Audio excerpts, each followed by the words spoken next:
ಎಲ್ಲರಿಗೂ ನಮಸ್ಕಾರ. ಈ ದಿನ ವಚನಾರ್ಥ ಚಿಂತನೆಯ ಮುಂದುವರಿದ ಭಾಗ. ಅಲ್ಲಮ ಪ್ರಭುವಿನ ವಚನಗಳಲ್ಲಿ ಶಿವಸ್ವರೂಪ ಮತ್ತು ಶಿವನನ್ನರಿಯುವ ಬಗೆ ಈ ಕುರಿತಾದ ಒಂದು ಚಿಂತನೆ. ಇದು 13ನೆಯ ವಿಡಿಯೋ. ಅಲ್ಲಮ ಪ್ರಭುವಿನ ವಚನಗಳ ಕುರಿತಾದ 13ನೆಯ ವಿಡಿಯೋ ಇದು. ಶಿವ ದೇವರ ಸ್ವರೂಪವನ್ನು, ಅಂದರೆ ಶಿವನ ಅಥವಾ ದೇವರ ಸ್ವರೂಪವನ್ನು ಅಲ್ಲಮ ಪ್ರಭು ವಿವರಿಸುವ ರೀತಿ ಬೆರಗುಗೊಳಿಸುವಂತಿದೆ. ಶಿವನನ್ನು ತನ್ನಿಷ್ಟ ದೈವತ ಗುಹೇಶ್ವರನ ರೂಪದಲ್ಲಿ ಕಾಣುವ ಅಲ್ಲಮ ಪ್ರಥಮತಃ ಶಿವನನ್ನ ಭೌತಿಕ ವಸ್ತುಗಳಲ್ಲಿ ಅಂತರ್ಗತವಾಗಿರುವ ಆ ವಸ್ತುವಿನ ರಸಶಕ್ತಿ ರೂಪದಲ್ಲಿ ವಿವರಿಸಲಿತ್ನಿಸುತ್ತಾನೆ. ಗುಹೇಶ್ವರನ ನಿಲುವು ಅಥವಾ ಅಸ್ತಿತ್ವ ಎಲ್ಲಿದೆ, ಹೇಗಿದೆ ಎಂದರೆ ಶಿಲೆಯೊಳಗಿನ ಅಗ್ನಿಯಂತೆ. ಒಂದು ಶಿಲೆಯೊಳಗಿನ ಪಾವಕನಂತೆ ಅನ್ನೋ ಮಾತು ಬರ್ತದೆ. ಶಿಲೆಯೊಳಗಿನ ಅಗ್ನಿಯಂತೆ, ಉದಕದೊಳಗಣ ಪ್ರತಿಬಿಂಬದಂತೆ, ಬೀಜದೊಳಗಣ ವೃಕ್ಷದಂತೆ, ಶಬ್ದದೊಳಗಣ ನಿಶಬ್ದದಂತೆ. ಇದು ಅಲ್ಲಮ ಪ್ರಭುವಿನ ಮೊದಲನೇ ವಚನ. ಈ ಮಾತುಗಳನ್ನೇ ಮುಂದಿನ ವಚನದಲ್ಲಿ ಇನ್ನಷ್ಟು ವಿಸ್ತರಿಸಿದ್ದಾನೆ ಅಲ್ಲಮ ಪ್ರಭು. ಕಲ್ಲು ಶಿಲೆಯೊಳಗೆ ಅಗ್ನಿ ಇದೆಯಾದರೂ ಅದು ಉರಿದು ತನ್ನ ಅಸ್ತಿತ್ವ ತೋರದಂತಿದೆ. ಹಾಗೆಯೇ ಬೀಜದೊಳಗೆ ವೃಕ್ಷ ಇದೆಯಾದರೂ ಅದು ನಿಶಬ್ದವಾಗಿದೆ, ಅಂದ್ರೆ ಉಳಿಯದಂತಿದೆ. ಹೀಗೆ ಇದ್ದರೂ ತಾನಿರುವುದನ್ನು ವ್ಯಕ್ತಪಡಿಸಲು ಇಚ್ಛಿಸದೆ ಅವ್ಯಕ್ತವಾಗಿರುವ ಆ ಶಿವನ ಇರವು ಅಥವಾ ನಿಲುವಿನ ಅನುಭವವು ಆ ಪರಮ ಸುಖಿಗೆ, ಅಂದ್ರೆ ಶರಣರಿಗೆ ಮಾತ್ರ ಲಭ್ಯ ಎನ್ನುತ್ತಾನೆ ಅಲ್ಲಮ ಪ್ರಭು. ಶಿಲೆ, ಕಲ್ಲು ಇವುಗಳಲ್ಲಿ ಅಗ್ನಿ ಇರುವಂತೆಯೇ ಜಲದೊಳಗೂ ಅಗ್ನಿ ಇಲ್ಲದಿಲ್ಲ. ಆದರೆ ಅದು ತನ್ನನ್ನಡಗಿಸಿಕೊಂಡಿರುವ ಜಲವನ್ನ ಬಾಧಿಸದೆ ಸುಡದೆ ಇರುವುದು. ಜಲವು ಮತ್ತು ಅಗ್ನಿಯು ಲೌಕಿಕರ ದೃಷ್ಟಿಯಲ್ಲಿ ಪರಸ್ಪರ ವಿರುದ್ಧ ಶಕ್ತಿಗಳು, ಪರಸ್ಪರ ವೈರಿಗಳೇ ಎನ್ನಿ. ಸೋಜಿಗವೆಂದರೆ ತಾತ್ವಿಕವಾಗಿ ಅವೆರಡು ಒಂದೇ ಕುಲದವೆನ್ನುತ್ತಾನೆ ಅಲ್ಲಮ ಪ್ರಭು. ಮಾತ್ರವಲ್ಲ, ಜಲವು ಜಲವಲ್ಲ, ನೆಲೆಯ ನರಿದು ನೋಡಿಹೆನೆಂದಡೆ ಅದು ಜಲವು ತಾನಲ್ಲ. ಹಾಗಾದರೆ ಅದೇನು? ಜಲವೂ ಅಗ್ನಿಯೇ. ಈ ಅಗ್ನಿ ಯಾರು ಹಾಗಾದ್ರೆ? ಇದೇ ಶಿವಸ್ವರೂಪ. ಅಂದ್ರೆ ಜಲದೊಳಗಿನ ಅಗ್ನಿ ಏನಿದೆಯಲ್ಲ, ಅದೇ ಶಿವಸ್ವರೂಪ. ಅದು ಹೇಗಿದೆ? ಜಲದೊಳಗೆ ಆವರಿಸಿಯೂ ಅದನ್ನು ನಿರ್ಬಾಧಿಸದೆ, ಅದರೊಂದಿಗೆ ಬೆರೆಯದೆ, ಹೊರಗೆ ಮೆರೆಯದೆ ವ್ಯಕ್ತವಾಗಿದೆ. ಜಲದೊಳಗೆ ಆವರಿಸಿಯೂ ಅದನ್ನು ನಿರ್ಬಾಧಿಸದೆ, ಅದರೊಂದಿಗೆ ಬೆರೆಯದೆ, ಹೊರಗೆ ಮೆರೆಯದೆ ವ್ಯಕ್ತವಾಗಿದೆ. ಕುಲದೊಳಗಿದ್ದು ಕುಲವ ಬೆರೆಸದೆ ನೆಲೆಗಟ್ಟು ನಿಂದುದ ನಾರು ಬಲ್ಲರೋ, ಹೊರಗೊಳಗೆ ತಾನಾಗಿರ್ದು ಮತ್ತೆ ತಲೆದೋರದಿಪ್ಪುದು. ನೋಡಿ, ಹೊರ ಒಳಗೆ ತಾನಾಗಿರ್ದು ಮತ್ತೆ ತಲೆದೋರದಿಪ್ಪುದು. ಗುಹೇಶ್ವರ ನಿಮ್ಮ ನಿಲವು ನೋಡ ಅಂತ 2ನೆಯ ವಚನ ಅಲ್ಲಮ ಪ್ರಭು. ಈ ಮೇಲಿನ ಒಟ್ಟು ತರ್ಕ ಸರಣಿಯ ಸಾರಾಂಶ ಏನಂದ್ರೆ, ಭೌತಿಕ ವಸ್ತುವಿನಲ್ಲಿ ಅಂತರ್ಗತವಾಗಿದ್ದರೂ ಆ ಭೌತಿಕ ವಸ್ತುವಿನ ಅಸ್ತಿತ್ವಕ್ಕೆ ಕಂಟಕಪ್ರಾಯವಾಗಿರದೆ, ಅಂದ್ರೆ ಜಲದೊಳಗಿದ್ದ ಕಿಚ್ಚು ಜಲವ ಸುಡದೆ, ಜಲವು ತಾನಾಗಿಯೇ ಇದ್ದಿತ್ತು ನೋಡ ಅನ್ನುವ ಮಾತಿನಲ್ಲಿ ನಮ್ಗೆ ಅರ್ಥ ಆಗುತ್ತೆ. ಅಂದ್ರೆ ಭೌತಿಕ ವಸ್ತುವಿನ ಅಸ್ತಿತ್ವಕ್ಕೆ ಕಂಟಕಪ್ರಾಯವಾಗಿರದೆ, ಆ ಭೌತಿಕ ವಸ್ತುವಿನೊಂದಿಗೆ ಸಾರಭೂತವಾಗಿ ಬೆರೆಯದೆ, ಸ್ವತಂತ್ರವಾಗಿ ತನ್ನ ಅಸ್ತಿತ್ವವನ್ನ ಇದ್ದೂ ಇಲ್ಲದಂತಿರುವ ರೀತಿಯಲ್ಲಿ ಇರುವ ಚೇತನವೇ ಶಿವ ಅಂತ ಅರ್ಥ ಇದೆ. ಶಿವವೆಂದರೆ ಅದು ನೆಲದ ಮರೆಯ ನಿಧಾನ, ಅಂದ್ರೆ ಉಳಿಟ್ಟ ಸಂಪತ್ತು ಅಂತಾರಲ್ಲ, ಅಥವಾ ನೆಳಲು ಅಂತ.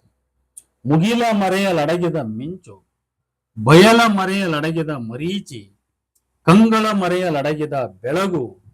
3ನೆಯ ವಚನ ಹೇಳುತ್ತೆ ಅಲ್ಲಮ ಪ್ರಭು. ಅಂದ್ರೆ ಭೌತಿಕ ವಸ್ತುಗಳೊಳಗಿನ ಅದೃಶ್ಯ ಸಾರ ರೂಪವೇ ಶಿವ. ಸಮಸ್ತ ಧಾನ್ಯ ಫಲಪುಷ್ಪ ಪತ್ರಾದಿಗಳಲ್ಲಡಗಿರುವ ಮಧುರ ಒಗರು, ಕ್ಷಾರ, ಕಹಿ ಮೊದಲಾದ ಸಮಸ್ತ ಚಿದ್ರಸದಂತೆ, ಚಂದ್ರಕಾಂತ ಶಿಲೆಯೊಳಗೆ ಅಡಗಿರುವ ಚಿಜ್ಜಲದಂತೆ, ತಂದೆ ತಾಯಿಗಳಿಗೆ ಕಾಣದ ಶಿಶು ಕನಸಿನಂತೆ, ತಂದೆ ತಾಯಿಗಳಿಗೆ ಕಾಣದ ಶಿಶು ಕನಸಿನಂತೆ, ಸಮಸ್ತ ಪುಷ್ಪಗಳಲ್ಲಡಗಿರುವ ಸದ್ವಾಸನೆಯಂತೆ, ಪ್ರಾಣ ಅಪಾನ ವ್ಯಾನ ಉದಾನ ಸಮಾನ ನಾಗ ಕೂರ್ಮ ಕೃಕರ ದೇವದತ್ತ ಧನಂಜಯವೆಂಬ ದಶವಾಯುಗಳ ಮಧ್ಯದಲ್ಲಿ ಅಂತರ್ಗತವಾಗಿರುವ ಭ್ರಮರ ವೀಣ ಘಂಟಾದಿ ಮಹಾನಾದಗಳಂತೆ, ಸದ್ಭಕ್ತ ಶಿವ ಶರಣ ಗಣಗಳ ಮಧ್ಯದಲ್ಲಿ ಜಗದ ಜಡಜೀವರಿಗೆ ಗೋಚರವಾಗದಂತೆ ಶಿವನು ಅಡಗಿರುವನು ಅಂತ ಹೇಳುತ್ತೆ 813ನೇ ವಚನ.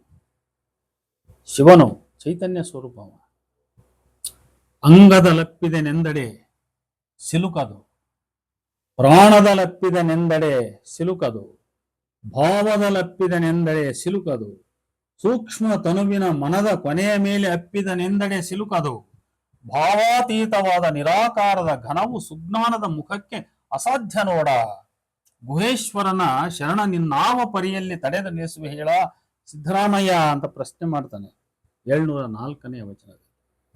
ಶಿವನು ಚೈತನ್ಯ ಸ್ವರೂಪಿ ಎಂಬುದು ಅಲ್ಲಮನ ವಚನಗಳಲ್ಲಿ ಮತ್ತೆ ಮತ್ತೆ ಕಾಣಿಸಿಕೊಳ್ಳುತ್ತದೆ.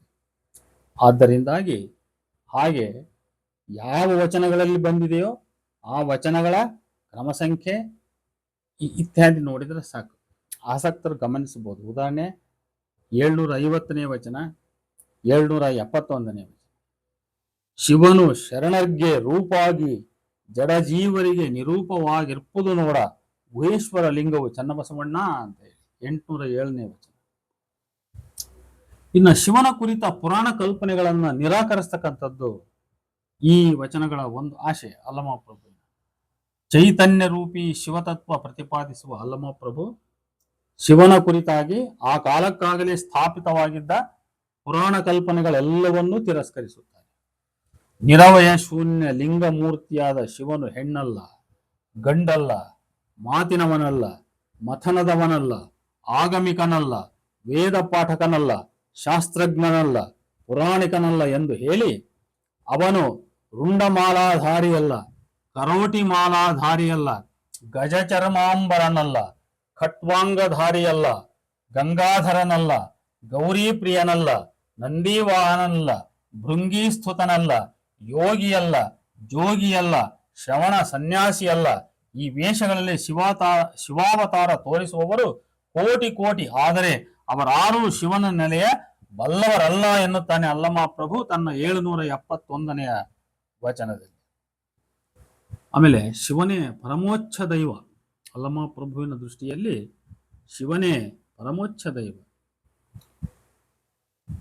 ಲಕ್ಷ್ಮಿಗೆ ತನ್ನ ವಿಷ್ಣುವೇ ದೈವ, ವಿಷ್ಣುವಿಗೆ ತನ್ನ ರುದ್ರನೇ ದೈವ, ಆ ರುದ್ರಂಗೆ ತನ್ನ ಈಶ್ವರನೇ ದೈವ, ಆ ಈಶ್ವರಂಗೆ ತನ್ನ ಸದಾಶಿವನೇ ದೈವ, ಸದಾಶಿವಂಗೆ ತನ್ನ ಸರ್ವಗತ ಶಿವನೇ ದೈವ.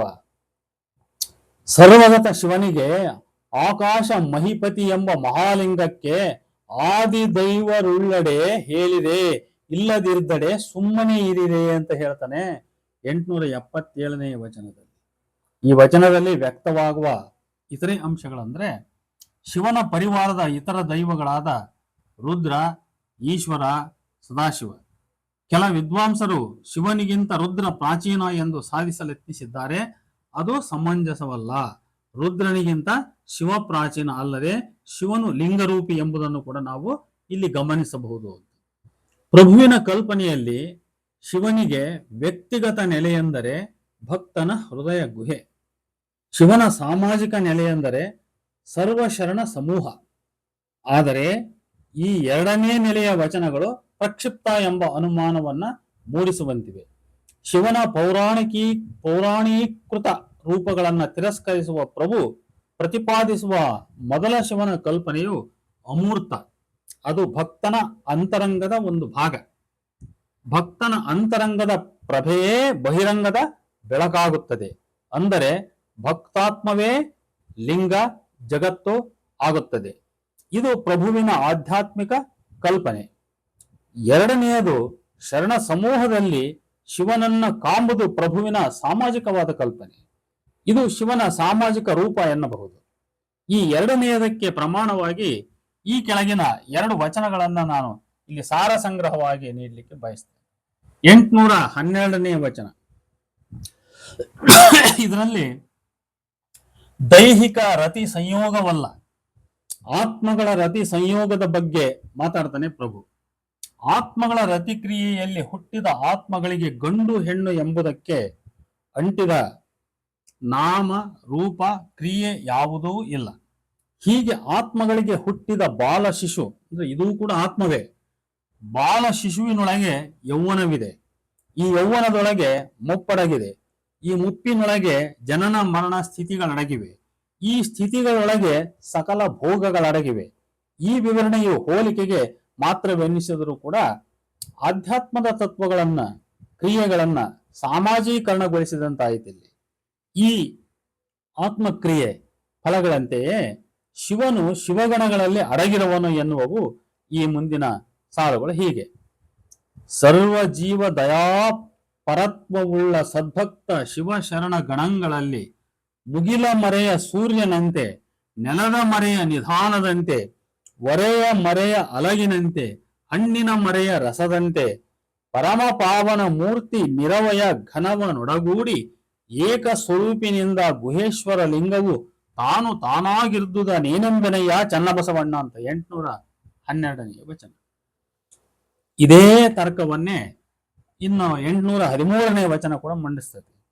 ಸಮಸ್ತ ಧಾನ್ಯ ಫಲಪುಷ್ಪಾದಿಗಳಲ್ಲಿ ಸಮಸ್ತ ಪರಮ ಚಿದ್ರಸ ಒಡಗಿರುವಂತೆ ಷೋಡಶ ಮದಗಜದಂತರಂಗದಲ್ಲಿ ಸಮಸ್ತ ವೈರಾಗ್ಯ ಮಹಾ ಅಜ್ಞಾನ ಅಡಗಿರುವಂತೆ ಶಿಶುಗಳ ಕನಸು ತಾಯಿಗೆ ಗೋಚರವಾದಂತೆ ವಿಭಿನ್ನ ಪುಷ್ಪಗಳಲ್ಲಿ ಪರಿಮಳವು, ವೀಣೆ ಘಂಟೆ ಮುಂತಾದ ವಿಭಿನ್ನ ವಸ್ತುಗಳ ನಾದಗಳಲ್ಲಿ ಮಹಾನಾದಗಳ ಅಡಗಿರುವಂತೆ ಸದ್ಭಕ್ತ ಶಿವಶರಣ ಗಣಗಳ ಮಧ್ಯದಲ್ಲಿ ಅಡಗಿದ್ದು ಜಗದ ಜಡಜೀವರಿಗೆ ಗೋಚರವಿಲ್ಲದಿರ್ಪದು ನೋಡ ಗುಹೇಶ್ವರ ಲಿಂಗವು ಚನ್ನಬಸವಣ್ಣ ಅಂತೇಳಿ 813ನೇ ವಚನದ ಸಾಲು.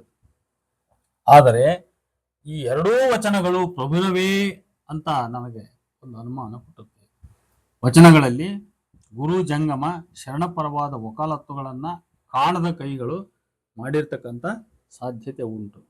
ಅಲ್ಲಮನಲ್ಲಿ ಶಿವನ ಭೌತಿಕ ರೂಪ ಮತ್ತು ಬಾಹ್ಯ ಪೂಜೆಗಳು ನಗಣ್ಯವಾದಾಗಿರಲು ಭೌತಿಕ ಪೂಜಾ ಪರವಾದ ವಚನಗಳು ಆತನ ಹೆಸರಿನಲ್ಲಿ ಅಜ್ಞಾತ ಕೈಗಳಿಂದ ಸೃಷ್ಟಿಯಾಗಿರಲಿಕ್ಕೆ ಸಾಧ್ಯವಿದೆ ಅಂತ. ಯಾಕಂದ್ರೆ ಶಿವನ ಭೌತಿಕ ರೂಪ ಮತ್ತು ಬಾಹ್ಯ ಪೂಜೆಗಳು ಅಲ್ಲಮ ಪ್ರಭುವಿನಲ್ಲಿ ಮಹತ್ವವನ್ನು ಪಡ್ಕೊಳ್ಳೋದಿಲ್ಲ. ಆದ್ರಿಂದ ಯಾವ ವಚನಗಳು ಭೌತಿಕ ಪೂಜಾ ಪರವಾದ ಒಂದು ವಕಾಲತ್ತನ್ನು ಮಾಡ್ತವೆ ಆ ವಚನಗಳು ಯಾವುದೋ ಒಂದು ಅಜ್ಞಾತ ಕೈಗಳ ಸೃಷ್ಟಿ ಅಂತ ಒಂದು ಅನುಮಾನ ನನಗೆ. ಅಂತೆಯೇ ಶಿವನು ಶಿವಗಣಗಳ ಮಧ್ಯದಲ್ಲಿರುವನು ಎಂಬುದು ಸಹ ಪ್ರಕ್ಷಿಪ್ತ ಮೂಲದ ವಚನ ಯಾಕಾಗಿರಬಾರದು ಅನ್ನುವಂಥ ಒಂದು ಅನುಮಾನ ನನಗೆ ಹುಟ್ಟಿಸುತ್ತೆ. ವೇದಾಂತ ಪರಂಪರೆಯಲ್ಲಿ ಆತ್ಮ ಮತ್ತು ಪರಮಾತ್ಮ ಅಭಿನ್ನ. ಈ ಜಗತ್ತು ಸೃಷ್ಟಿಯಾಗುವ ಮುನ್ನವೇ ಪರಮಚೇತನವಿತ್ತು. ಅದು ಜಗತ್ತನ್ನ ಸೃಷ್ಟಿಸಿ ಜಗತ್ತಿನೊಳಗೆ ಸೇರಿಕೊಂಡಿತು ಎಂದು ವೇದಾಂತ ಪರಂಪರೆಯಲ್ಲಿ ಆತ್ಮ ಮತ್ತು ಪರಮಾತ್ಮ ಅಭಿನ್ನ. ಈ ಜಗತ್ತು ಸೃಷ್ಟಿಯಾಗುವ ಮುನ್ನವೇ ಪರಮಚೇತನ ಎಂಬುದಿತ್ತು, ಅದು ಜಗತ್ತನ್ನ ಸೃಷ್ಟಿಸಿ ಜಗತ್ತಿನೊಳಗೆ ಸೇರಿಕೊಂಡಿತು ಎಂದು, ಅಥವಾ ತನ್ನ ವಿನೋದಕ್ಕೆ ತಾನೇ ಜಗತ್ತಾಯಿತೆಂದು ಸ್ವಲ್ಪ ಭಿನ್ನವಾಗಿ ಪರಬ್ರಹ್ಮ ಮತ್ತು ಜಗತ್ತಿನೊಂದಿಗಿನ ಅದರ ಸಂಬಂಧವನ್ನ ವರ್ಣಿಸಿರುವುದನ್ನ ನಾವು ವೇದಾಂತದ ವಿಚಾರದ ಸಾರದಲ್ಲಿ ನಾನು ನೋಡಿದ್ದೇನೆ.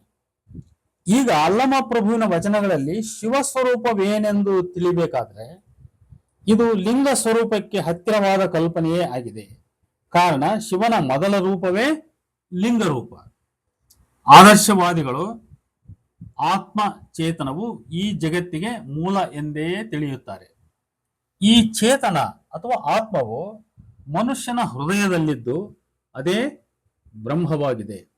ಇದಕ್ಕೂ ಜಗತ್ತನ್ನ ಸೃಷ್ಟಿಸಿದ ಪರಮಾತ್ಮನಿಗೂ ವ್ಯತ್ಯಾಸವಿಲ್ಲ. ಒಂದು ದೃಷ್ಟಿಯಲ್ಲಿ ದೇವರು ಜಗತ್ತನ್ನ ಸೃಷ್ಟಿಸಲಿಲ್ಲ, ತಾನೇ ಸ್ವಯಂ ಈ ಜಗತ್ತಾಗಿ ಮಾರ್ಪಾಡಾದ ಅಥವಾ ವಿಶ್ವರೂಪ ತಾಳಿದ. ಈ ವಿಶ್ವಕ್ಕೂ ಮೊದಲೇ ವಿಶ್ವಚೇತನ ಪರಮಾತ್ಮ ಇರಲಿಕ್ಕೇ ಬೇಕು. ಹಾಗಾಗಿ ನಾವು ಪರಮಸತ್ಯದ 4 ಭೇದಗಳನ್ನ ಕಾಣುತ್ತೇವೆ. ಒಂದು ಪರಬ್ರಹ್ಮ, ಎರಡನೇದು ಈಶ್ವರ ಸೃಷ್ಟಿಕರ್ತ, ಮೂರನೇದು ಪರಮಾತ್ಮ ಅಂದ್ರೆ ಹಿರಣ್ಯಗರ್ಭ, ನಾಲ್ಕನೇದು ವಿಶ್ವ. ಇದು ಭಾರತೀಯ ವೇದಾಂತ ಪರಂಪರೆಯ ಚಿಂತನಾ ಕ್ರಮದಲ್ಲಿ ಕಾಣತಕ್ಕಂತ ವಿಶ್ವಚೇತನ ಮತ್ತು ವಿಶ್ವದ ಸಂಬಂಧ. ಅಲ್ಲಮ ಪ್ರಭುವಿನ 10ನೇ ವಚನದಲ್ಲಿ ಶಿವನೆಂದು ತಿಳಿಯಲ್ಪಡುವ ಈ ವಿಶ್ವಚೇತನ ಕುರಿತು ಹೀಗೆ ವಿಚಾರ ಉಂಟು. ಎನ್ನ ನಾನರಿಯದಂದು ಮುನ್ನ ನೀನೇನಾಗಿರ್ದೆ ಹೇಳ. ಎನ್ನ ನಾನು ಅರಿಯದೊಂದು ಮುನ್ನ ನೀನೇನಾಗಿರ್ದೆ ಹೇಳ. ಮುನ್ನ ನೀ ಬಾಯಿ ಮುಚ್ಚಿಕೊಂಡಿದ್ದೆ ಎಂಬುದ ನಾ ನಿನ್ನ ಕಣ್ಣಿಂದ ಕಂಡೆನು. ಎನ್ನ ನಾನರಿದ ಬಳಿಕ ಇನ್ನು ನೀ ಬಾಯಿದೆರೆದು ಮಾತನಾಡಿದಡೆ. ಎನ್ನ ನಾನರಿದ ಬಳಿಕ ಇನ್ನು ನೀ ಬಾಯಿದೆರೆದು ಮಾತನಾಡಿದಡೆ ಅದನ್ನೆನ್ನ ಕಣ್ಣಿಂದ ಕಂಡು ನಾಚಿದೆ ನೋಡ. ಎನ್ನ ಕಾವ ನಿನಗೆ ನಿನ್ನ ಕಾವ ಎನಗೆ ಸಂಬಂಧ ಒಂದೇ ನೋಡ. ಗುಹೇಶ್ವರ ನಿನ್ನ ಬೆಡಗಿನ ಭಿನ್ನಾಣವ ನಾನರಿದೆ ನೋಡ ಅಂತ 10ನೇ ವಚನ. ಅಲ್ಲಮ ಪ್ರಭುಗಳ ಮೊದಲ ಪ್ರಶ್ನೆ, ಪ್ರಭು ತಮ್ಮನ್ನೇ ತಾವು ಅರಿಯುವ ಮುನ್ನ ಆ ಶಿವಚೇತನ ಏನಾಗಿತ್ತು? ಇದು ತಾತ್ವಿಕವಾಗಿ ಬಹಳ ಕುತೂಹಲದ ಪ್ರಶ್ನೆ. ಇದು ಮನುಷ್ಯ ಕಣ್ಣು ತೆರೆದರೆ ಸೂರ್ಯ ಚಂದ್ರರ ದರ್ಶನ, ಅವನು ಉಸಿರು ಬಿಟ್ಟರೆ ವಾಯು, ಮುಟ್ಟಿದರೆ ಅಗ್ನಿ.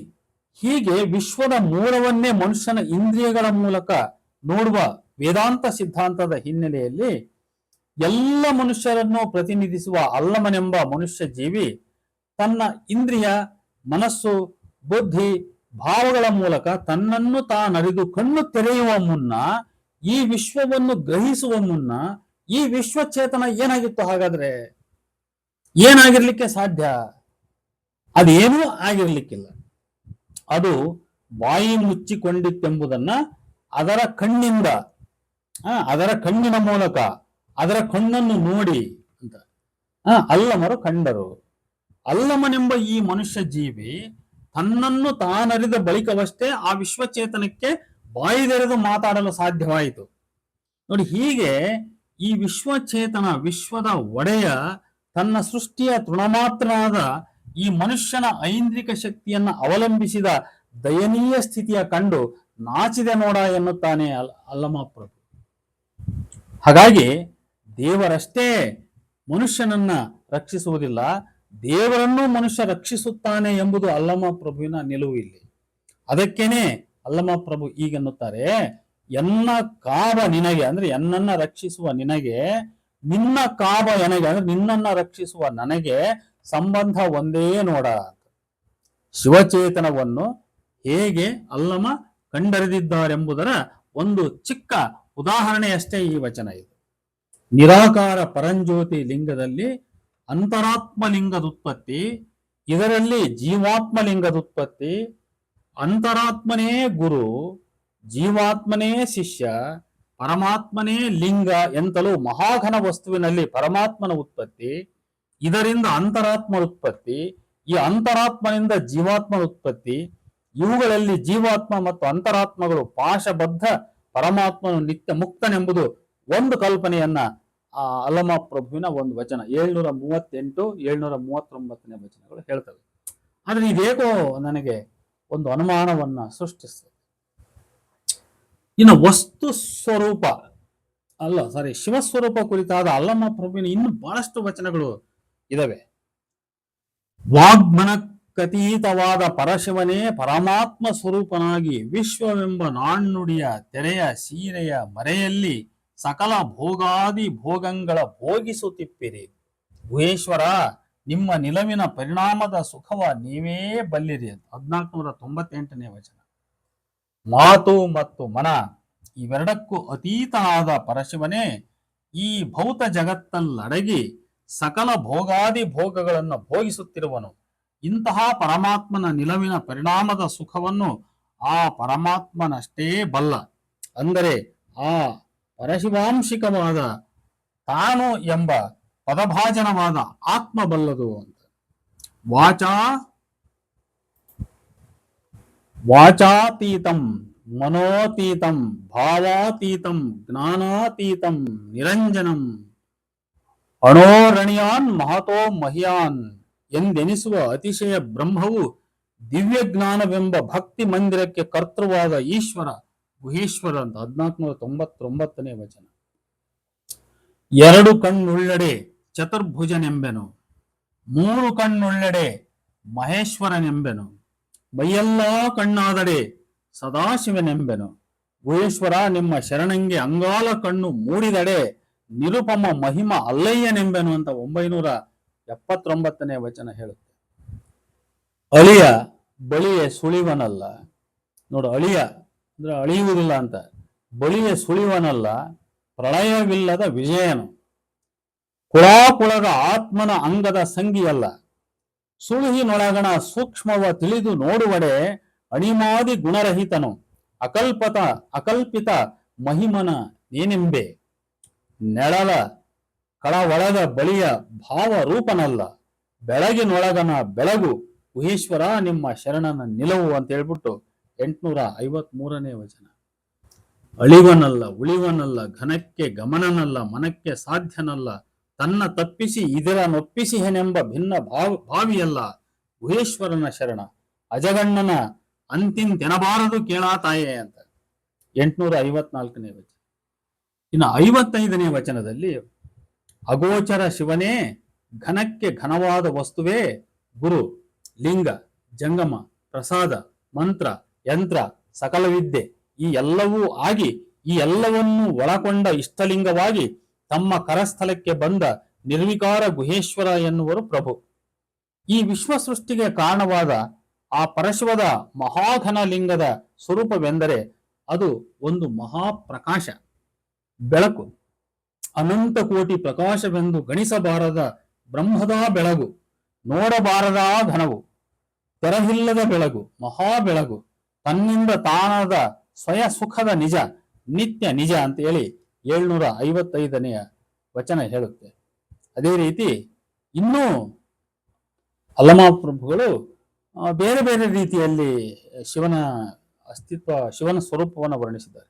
ಬೇರಿಲ್ಲದ ಮರ, ನೀರಿಲ್ಲದ ನೆಳಲೊಳಗೆ ತೋರಿದ ಪ್ರತಿಬಿಂಬ ಅಂತ 24ನೇ ವಚನ. 50 ಕೋಟಿ ಭೂಮಂಡಲವನ್ನು ನುಂಗಿದ ಒಂದು ತಲೆ ಇಲ್ಲದ ಮುಂಡ ಅಂತ ಹೇಳಿ 29ನೇ ವಚನ. ಶಿವನೇ ಚೈತನ್ಯಾತ್ಮನು ಚಿತ್ ಸ್ವರೂಪನೆಂದರಿಯಬಲ್ಲರೆ ಭಿನ್ನವೆಲ್ಲಿಯದು ಗುಹೇಶ್ವರ ಅಂತ 750ನೇ ವಚನ. ಆದಿ ಇಲ್ಲದೆ, ಕರ್ತೃವಿಲ್ಲದೆ, ಕರ್ಮಗಳಿಲ್ಲದೆ ನಿನ್ನಿಂದ ನೀನೇ ಸುಗುಣನಯ್ಯ, ನಿನ್ನ ಸ್ವಲೀಲೆ ವಿಡಿದಾಡಿ ನಿನ್ನಿಂದ ನೀನೇ ನಿರ್ಗುಣನಯ್ಯ ಅಂತ 897ನೇ ವಚನ. ಸ್ಥೂಲ ಸೂಕ್ಷ್ಮದೊಳಗೆ ಬೆಳಗುವ ಮಹಾ ಬೆಳಕಾಗಿ ಹೊಳೆವ ಜ್ಞಾನ ಜ್ಯೋತಿ ದಳಗಳನ್ನೆಲ್ಲವ ಮೀರಿ ನೆಳಲ ನುಂಗಿದ ಬಿಸಿಲೊಳಗೆ ಚಂದ್ರಮನೋದಯ, ಜಲಧಿ ವಲಯದ ಬೆಳಸ ಹೇಳಲು ಆರ ಅಳವಲ್ಲ, ಜಲಧಿ ವಲಯದ ಬೆಳಸ ಹೇಳಲು ಆರ ಅಳವಲ್ಲ, ಆಳು ಆಳ್ದನ ನುಂಗಿ ಈರೇಳು ಭುವನ ದಾಂಟಿ ಗುಹೇಶ್ವರನಿಂದ ನಿಲವು ಹೊರಗು ಒಳಗನೆ ನುಂಗಿತ್ತು ಅಂತ ಹೇಳಿ 274ನೇ ವಚನ. ಶಿವನು ಸ್ಥೂಲ ಸೂಕ್ಷ್ಮ ಇವೆರಡರಲ್ಲಿಯೂ ಬೆಳಗುವ ಮಹಾ ಬೆಳಕಾಗಿ ಹೊಳೆಯುವ ಜ್ಞಾನ ಜ್ಯೋತಿ ದಳಗಳನ್ನೆಲ್ಲವನ್ನೂ ಮೀರಿದವನು. ಅವನು ನೆಳಲನ್ನು ನುಂಗಿದ ಅಥವಾ ಅಡಗಿಸಿದ ಬಿಸಿಲಿನೊಳಗೆ ಉದಯಿಸಿದ ಚಂದಿರನು. ಈ ಚಂದಿರನು ಜಲಧಿ ವಲಯದ ಅಂದ್ರೆ ಸಮುದ್ರ ವ್ಯಾಪ್ತಿ ಅಂತ ಜಲಧಿ ವಲಯದ ಬೆಳಸು. ಇದರ ಬಗ್ಗೆ ನುಡಿಯುವುದು ಆರ ಅಳವಲ್ಲ ಎಂದರೆ ಯಾರ ಶಕ್ತಿಗೂ ಇದು ಸಾಧ್ಯವಾಗ್ತಕ್ಕಂಥದ್ದಲ್ಲ. ಆಳೆ ಅರಸನನ್ನು ನುಂಗಿ ಈರೇಳು ಭುವನ ಅಂದ್ರೆ 14 ಲೋಕ, ಈರೇಳು ಭುವನ ದಾಟಿ ನಿಂದವನು ಆ ಶಿವನು. ಆ ಶಿವನ ಹೊರಮುಖವಾದ ತೋರ್ಕೆಯ ಸುಗುಣ ರೂಪವಾದ ಈ ಜಗತ್ತು ಆ ಒಳಗಿನ ಶಿವಚೇತನವನ್ನೇ ನುಂಗಿತ್ತು. ಹೀಗೆ ಶಿವನು ಲೋಕಾಂತರ್ಗತನೆಂದು ಕಾಣಿಸುತ್ತದೆ ಈ ವಚನ. ಇನ್ನು 666-67ನೇ ವಚನಗಳಲ್ಲಿ ಸಹ ರೂಪಕ ಭಾಷೆಯಲ್ಲಿ ಶಿವ ಸ್ವರೂಪವನ್ನು ಯತ್ನಿಸಲಾಗಿದೆ. 666ನೇ ವಚನದಲ್ಲಿ ಪ್ರಭು ಮರದಲ್ಲಿ ಕುಳಿತು ಉಲಿವ ಹಕ್ಕಿಯಂತೆ ದೆಸೆ ದೆಸೆಗೆ ಆಲಿಸುತ್ತಿದ್ದರೆ ಯಾರೂ ಅರಿವರಿಲ್ಲ, ಆಗಲೇ ಅರಿದು ಮರೆತಾಗಿತ್ತು, ಮುಡುವಿನೊಳಗೆ ಬಿದ್ದ ಆಲಿ ಕಲ್ಲಿನಂತೆ ತನ್ನ ತಾನಿರ್ದನು ಗುಹೇಶ್ವರ ಎಂದು ನೈಸರ್ಗಿಕ ರೂಪಕದಲ್ಲಿ ಶಿವನ ನಿರ್ಗುಣ ಸ್ವರೂಪವನ್ನ ವರ್ಣಿಸಿದ್ದಾನೆ ಪ್ರಭು.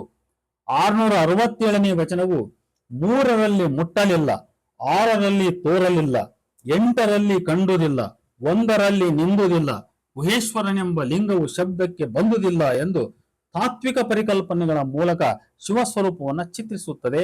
ಈ ಸಂಖ್ಯೆಗಳು ಏನು ಸೂಚಿಸುತ್ತವೆ ಎಂಬುದೇ ನಿಗೂಢ. ಇಲ್ಲಿ ಶಿವಸ್ವರೂಪವನ್ನ ಸಾಂಸ್ಥಿಕ ನೈಸರ್ಗಿಕ ಪರಿಕಲ್ಪನೆಗಳಲ್ಲಿ ಚಿತ್ರಿಸುತ್ತದೆ ಅಲ್ಲಮ ಪ್ರಭುವಿನ 374ನೆಯ ವಚನ.